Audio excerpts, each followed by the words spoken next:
क्या पैगाम देंगे जश्न आज़ादी पर? इस खित्ते को हम गोल्डन स्पैरो कहते थे, तो गोल्डन स्पैरो ऐसे तो नहीं कहते थे ना। इय्याक नअबुदु व इय्याक नस्तईन। हमारा मुल्क माशाल्लाह अल्लाह पाक ने हमारे मुल्क को हर चीज़ से नवाजा है।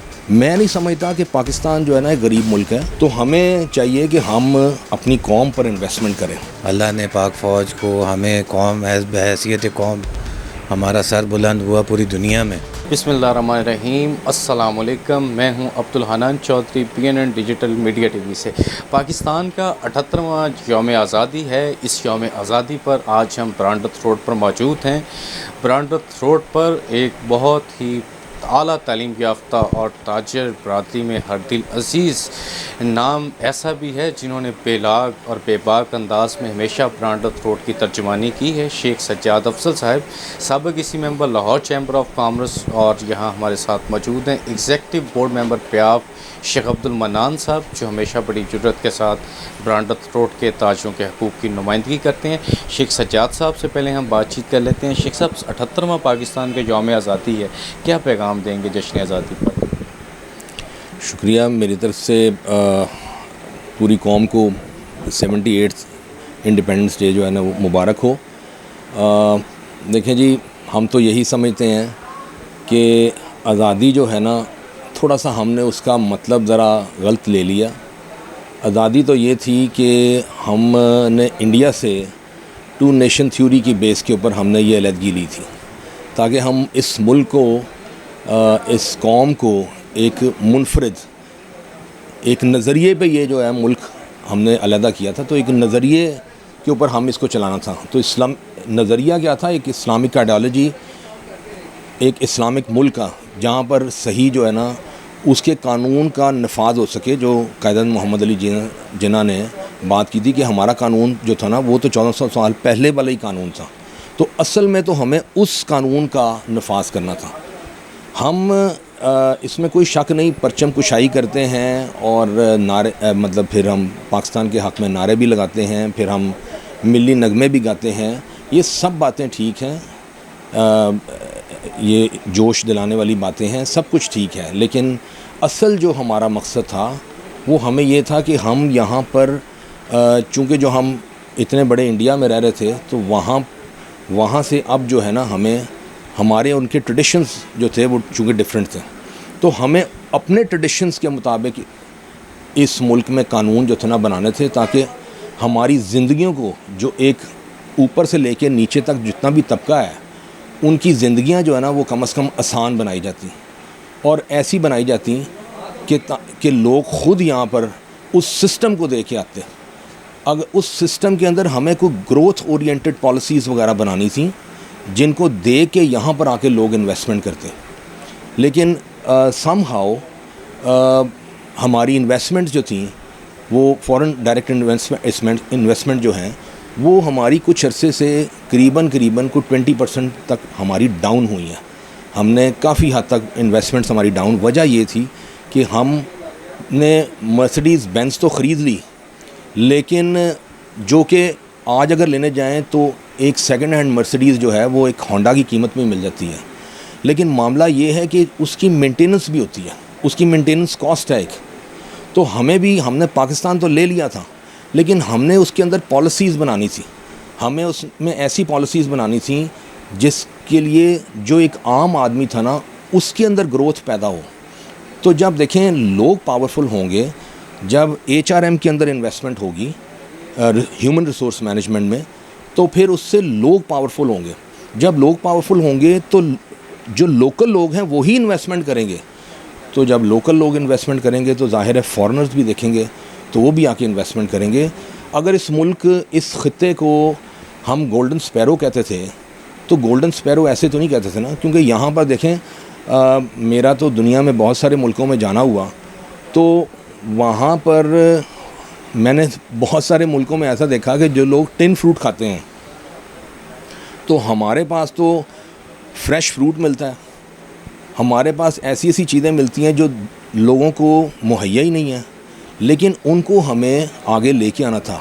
हमारे पास दुनिया के ऐसे ऐसे मिनरल्स पड़े हुए हैं कि अगर हमारे पास यहाँ पे R&D का मामला होता तो इसी को हम वैल्यू एडिशन करके तो मुल्क को हमने प्लस में ले आना था।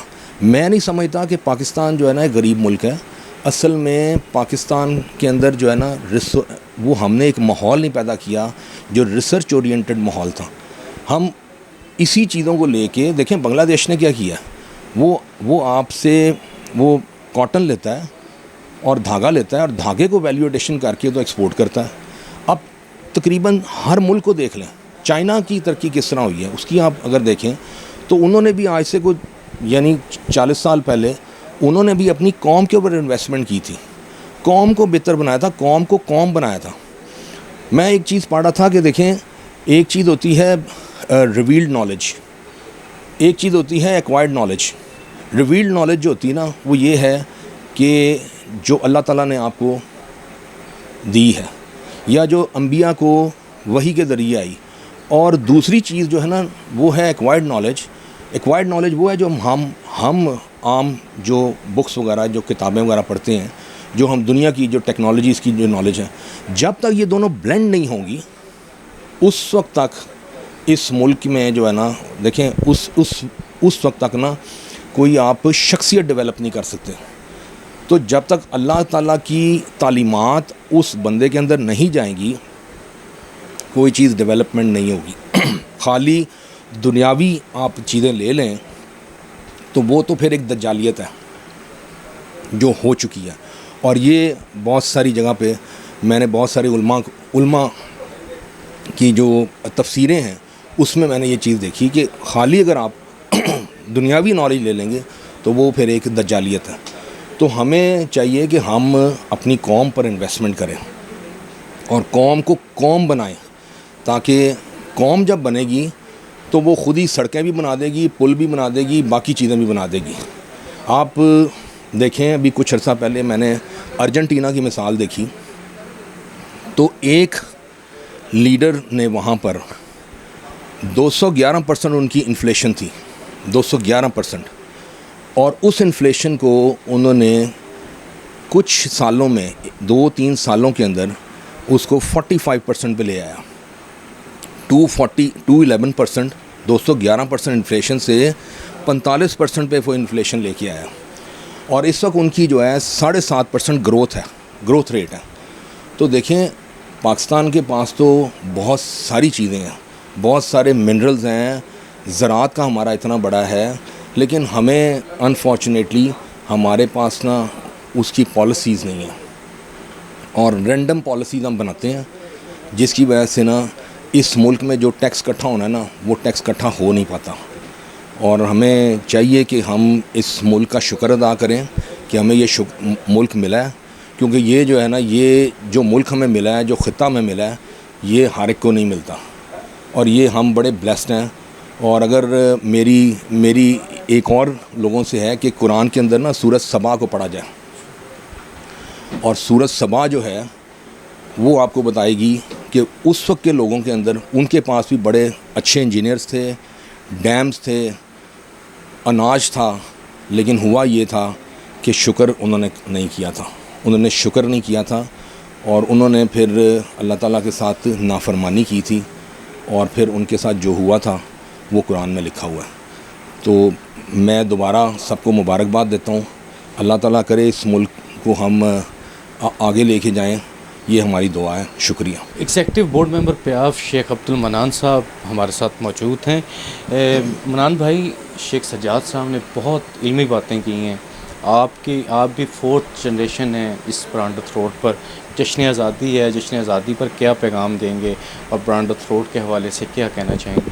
जी, बिस्मिल्लाहिर्रहमानिर्रहीम। इय्याक नअबुदु व इय्याक नस्तईन। हमारा मुल्क माशाल्लाह अल्लाह पाक ने हमारे मुल्क को हर चीज़ से नवाजा है। मैं बस इतना कहना चाहूँगा कि 78 इंडिपेंडेंस डे सबको मुबारक हो। और पाक फ़ौज जो बहुत अच्छा काम कर रही है, जुर्रत का मुज़ाहरा जो पाकिस्तान और इंडिया के दरमियान हालिया जंग के दौरान हुआ, अल्लाह ने पाक फ़ौज को, हमें कौम बहैसियत कौम हमारा सर बुलंद हुआ पूरी दुनिया में।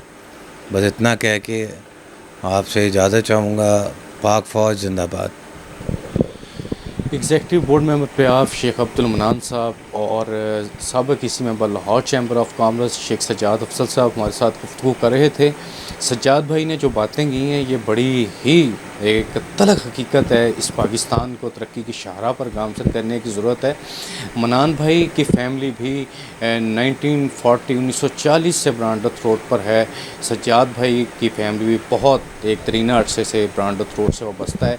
लाहौर की तमाम मार्केटों में ऐसे ही है, जितने लोग यहाँ पे बिज़नेस कर रहे हैं कई जनरेशन से वो कर रहे हैं। पाकिस्तान के बिज़नेस सेक्टर को फैसिलिटेट करने की ज़रूरत है। अल्लाह ने पाकिस्तान को बहुत सारे वसाइल से नवाजा है, कुदरती वसाइल बहुत ज़्यादा हैं। इन सब से मुस्तफ़ीद होकर पाकिस्तान को तरक्की की शाहराह पर गामज़न किया जाए ताकि पाकिस्तान में खुशहाली का सवेरा तुलू हो सके। अब्दुल हन्नान चौधरी को दीजिए इजाज़त, आपसे होगी फिर मुलाकात। अल्लाह निगहबान।